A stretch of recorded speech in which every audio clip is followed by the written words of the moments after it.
நாம் உண்ணக்கூடிய உணவு பற்றி ஸ்ரீ அரவிந்தர் அன்னையுடைய கருத்துக்களை நம்ம பார்க்கலாம். நம்ம அசைவ உணவு சாதாரணமா சாப்பிடலாமா சாப்பிடக்கூடாதாங்கிற கேள்வி எல்லாருக்கும் இருக்கும். அன்னை அசைவ உணவை நான் வெஜிடேரியனை தடை விதிக்கல, கடுமையான தடையெல்லாம் விதிக்கல. மாறாக என்ன சொல்றாங்கன்னா, ஆன்மீக வாழ்க்கையில முக்கியமானது நம்ம சாப்பிட்ற சாப்பாடு மட்டும் கிடையாது, நம்மளுடைய உணர்வு நிலையுடைய மாற்றம் தான் அப்படின்னு சொல்லியிருப்பாங்க.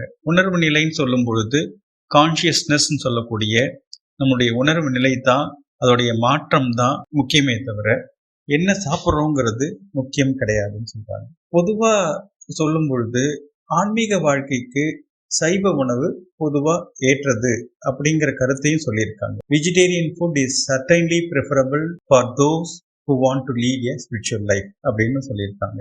ஆன்மீக வாழ்க்கையை வாழ விரும்புபவர்களுக்கு சைவ உணவு நிச்சயமா ஏற்றதாக இருக்கும்னு சொல்லியிருக்காங்க.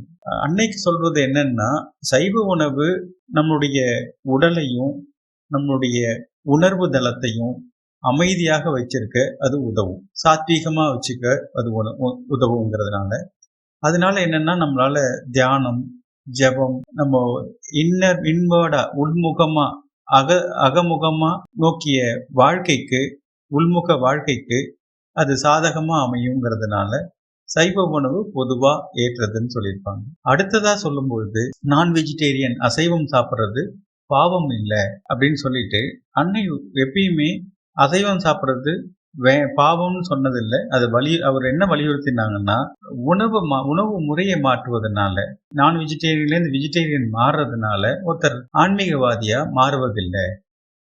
உணர்வு நிலையில மாற்றுவதனால தான், கான்சியஸ்னஸ்ல மாற்றுவதனால தான் உண்மையான ஆன்மீக முன்னேற்றம் ஏற்படுகிறதுன்னு சொல்லியிருப்பாங்க. It is not by changing your food that you become spiritual, it is by changing your consciousness அப்படின்னு சொல்லியிருப்பாங்க. அதனால எது உங்களுக்கு ஏற்றதோ, எது உங்களுக்கு தேவைப்படுதோ அதை சாப்பிட்டுக்கலான்ற சொல்லிட்டு, அதுக்கு அடுத்த ஒரு விதிமுறையா அன்னை சொல்வது என்னன்னா, ஆசைக்காக இல்லாம தேவைக்காக சாப்பிடணும்னு சொல்லுவாங்க. டிசையருக்காக இல்லாம, ஒரு கிரீடுக்காக இல்லாம நீடுக்காக சாப்பிட்றது சொல்லுவாங்க. அதனால அன்னை சொன்ன முக்கியமான ஒரு டிசிப்ளின் என்னன்னா, கிரீடுன்னு சொல்லக்கூடிய சாப்பாட்டின் மேல இருக்கக்கூடிய பேராசை இல்லாம உண்ணணும். இன்னும் சாப்பிடணும், நிறைய சாப்பிடணும்னு இல்லாம சாப்பிடணும். அதே நேரத்துல டேஸ்ட்டுக்காக, நாக்கின் சுவைக்காக மட்டுமே சாப்பிடாம, உடலுக்கு எந்த அளவுக்கு தேவையோ அந்த அளவுக்கு மட்டுமே சாப்பிடணும்.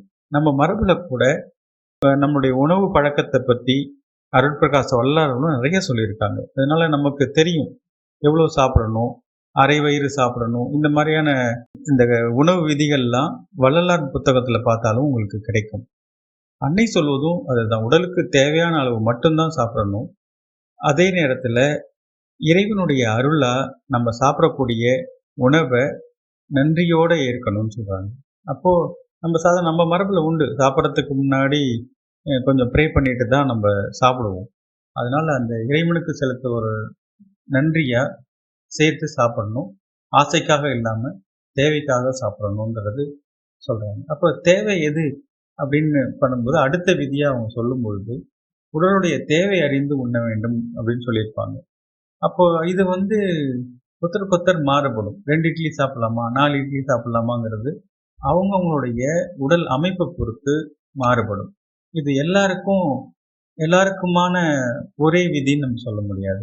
நம்ம உடலுக்கு எது ஏற்ற உணவோ அதை ஒரு கான்சியஸா விழிப்புணர்வோட நம்ம செலக்ட் பண்ணிக்கணும் அப்படிங்கிறது தான் அன்னை வலியுறுத்தி இருக்காங்க.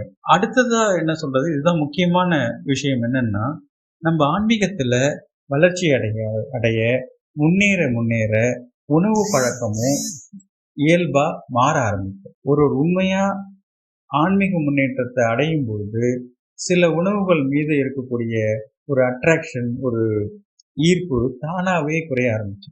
அந்த மாற்றம் ஒரு கம்பல்ஷன்னால கிடையாது, நம்மளுடைய இன்ட்யூஷனா, உள்ளுணர்வா, நம்ம உள்ளுக்குள்ள வளர்ந்ததுனால தானாகவே வரணும். அதனால சுருக்கமா சொல்ல போனா, ஆன்மீக வாழ்க்கைக்கு பொதுவா சைவ உணவு ஏற்றது. அசைவம் சாப்பிடுறது பாவம் கிடையாது, பாவம்னு அன்னை சொல்லலை. உணவை விட என்ன சாப்பிட்றோங்கிறத விட நம்முடைய மனம், அதே நேரத்தில் நம்முடைய உணர்வு நிலை, இதோடைய தூய்மை தான் முக்கியம். அதே நேரத்தில் அளவோடும் ஆசை இல்லாமலும் நன்றியோடும் சாப்பாட்டை சாப்பிடணும். நம்முடைய உணவு பழக்கத்தில் மாற்றம் நமக்கு உள்ள இருக்கக்கூடிய ஆன்மீக வளர்ச்சியின் விளைவாக ஏற்படணுமே தவிர, கம்பல்ஷனால் இதுலேருந்து அதுக்குன்னு சொல்லி வலுக்கட்டாயமாக மாற்றக்கூடாதுங்கிறது தான் அன்னை உணவு கட்டுப்பாட்டில், உணவு பற்றிய விஷயங்களில், அன்னையுடைய நூறு தொகுதிகளில் காணப்படக்கூடிய விஷயங்கள்.